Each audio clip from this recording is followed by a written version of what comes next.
E esse tal de Vai Brasa? Então, é complicado.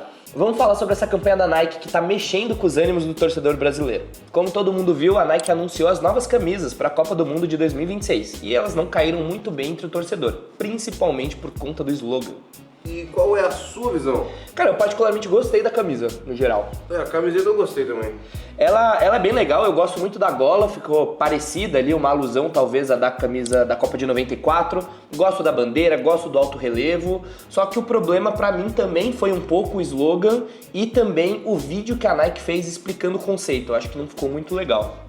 Vale lembrar que se vocês quiserem conferir o vídeo, a gente vai deixar o link aqui na descrição. Antes de tudo, meu nome é Pedro, sou diretor de planejamento aqui na Day One, a sua agência de posicionamento, digital branding e publicidade. Para de crucificar a Raquel, que foi a mulher que apareceu no vídeo explicando o conceito da camisa. Pode ter certeza que primeiro que ela tá representando uma equipe e segundo que se aquele design foi aprovado, ele passou por muita gente, afinal a gente tá falando da Nike, né? E o que você não gostou desse vídeo? Cara, eu não gostei do vídeo em si. Pra mim, se você tem que fazer um vídeo explicando uma campanha, é porque ela já deu errado. E analisando aqui, eu acredito que o vídeo explicativo ele também não se conectou com o público, principalmente por conta da explicação do design e os argumentos que foram usados ali para justificar, por exemplo, a gola e também aquele detalhe que tem aqui na lateral.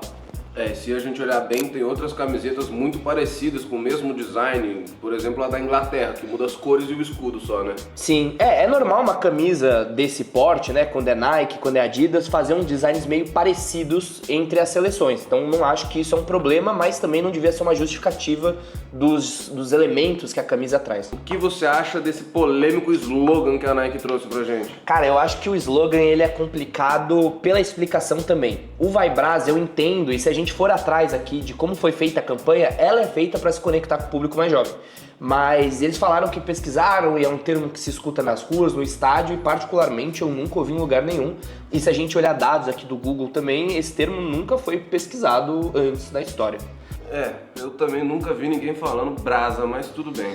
Eu não acho que seja o fim do mundo que nem estão falando. Tá escrito Vai Brasa, um detalhe ali na parte de trás, tem na meia também, não acho que é o fim do mundo, mas eu não traria esse conceito criativo com um pretexto que é usado em termos na rua. Acho que a marca pode sim usar o Vai Brasa como uma ponte para se conectar com o público mais jovem, mas não tem como falar que isso é o que a galera escuta, que tá por aí, porque não é a realidade e eu acho que o torcedor brasileiro percebeu isso, porque ele também gosta muito de futebol, acompanha e não ouviu. Como é que a gente chega no slogan? Cara, antes de chegar no slogan, a gente tem que chegar no conceito da campanha, né? E para chegar no conceito, diferente de que muitas pessoas acham, não é um processo intuitivo ou que aparece do dia pra noite.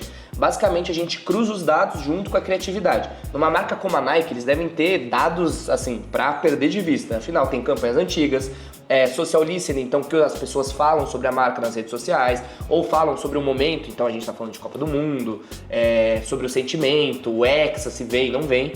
Então a gente cruza tudo isso que a gente tem como números ou como pesquisas qualitativas também. E junto com isso, a gente faz ali o cruzamento entre a frieza dos dados juntamente com o conceito criativo e o calor da pessoa que está comandando aquela campanha. Porque o responsável pela campanha, ele tem as suas inspirações, as suas referências, as suas vivências, então é muito importante fazer esse cruzamento, com o que a gente sabe que funciona, o que as pessoas querem, de certa forma, junto também com a inspiração ali do profissional que está conduzindo a campanha. Tá bom, você deu uma resumida legal pra gente, mas se a gente fosse fazer um passo a passo, como é que seria? Show de bola. Então a primeira etapa realmente é fazer o diagnóstico do cenário, então vem a parte de dados. Entender campanhas antigas, o que funcionou, o que deu errado e o que a gente pode reaproveitar, junto com o que as pessoas estão falando pela internet, dados de consumo e toda essa parte mais analítica do processo. Essa análise quantitativa, ela revela o que as pessoas querem. Então, como eu falei, o que deu certo, o que deu errado, o que elas gostaram, o que elas não gostaram, só que é no qualitativo, então ouvir o que as pessoas estão falando, que a gente chega no porquê aquilo está acontecendo. E quando você junta o quantitativo e o qualitativo, então o que está acontecendo com o porquê que aquilo está acontecendo, a gente chega no insight. E do insight a gente consegue ter a ideia que pode nortear a campanha. E com o insight em mãos, o próximo passo é definir o objetivo da campanha. Seja reconhecimento de marca, conversão direta, fidelização ou independente de qual for o objetivo, certo? Perfeito. Nesse caso, a ideia da Nike é aproximar a geração mais nova com a seleção. Então aqui a gente tem uma campanha de reconhecimento de marca, né? De awareness, enfim, pode chamar como for.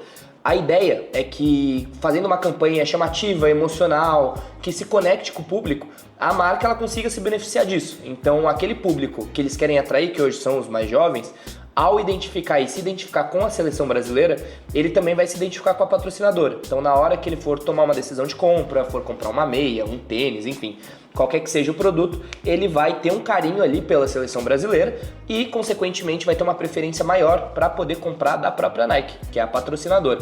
Então, ali você cria uma campanha super legal, que fica marcada e que você tem esse reconhecimento por muitos anos, mesmo se futuramente a Nike deixar de patrocinar a seleção.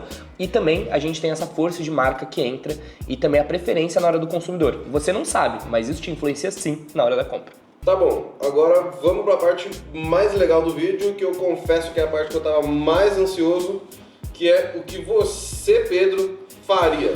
Cara, é muito complicado dar pitaco no trabalho dos outros, mas primeiro eu começaria olhando para as campanhas antigas da Nike, as que tiveram uma maior conexão com o público, aquelas das seleções campeãs mundiais, para entender o que conectou, o que já funcionou no passado e o que a gente pode trazer aqui. Que nem eu falei lá atrás, a gola ela me lembra bastante a de 94, então talvez a gente pode trazer outros elementos de campanhas antigas, comemorações, enfim, o que seja. Depois disso, eu acho que o ponto principal que a Nike quer é aproximar com os jovens. Mas é muito difícil você fazer uma campanha focada para os jovens e tentando agradar uma geração antiga, porque a gente tem um conflito geracional muito grande. Então eu acho que a campanha ela deveria ser norteada numa passagem de bastão, por exemplo. Então a gente podia juntar jogadores antigos, campeões do mundo, que são do portfólio da Nike, Ronaldo Fenômeno, Roberto Carlos, Ronaldinho Gaúcho, junto com essa galera mais nova, que tá vindo agora e são os nomes da seleção. Então a gente tem, por exemplo, o Ederson, que provavelmente vai ser titular nessa Copa, e o Vini Júnior.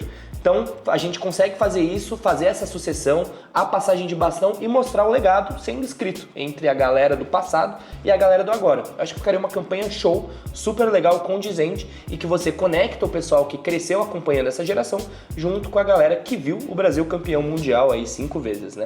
Em termos de design, eu não mudaria nada. Não vou mentir, gostei bastante da camisa, tô dando uma olhada nela mais com calma aqui.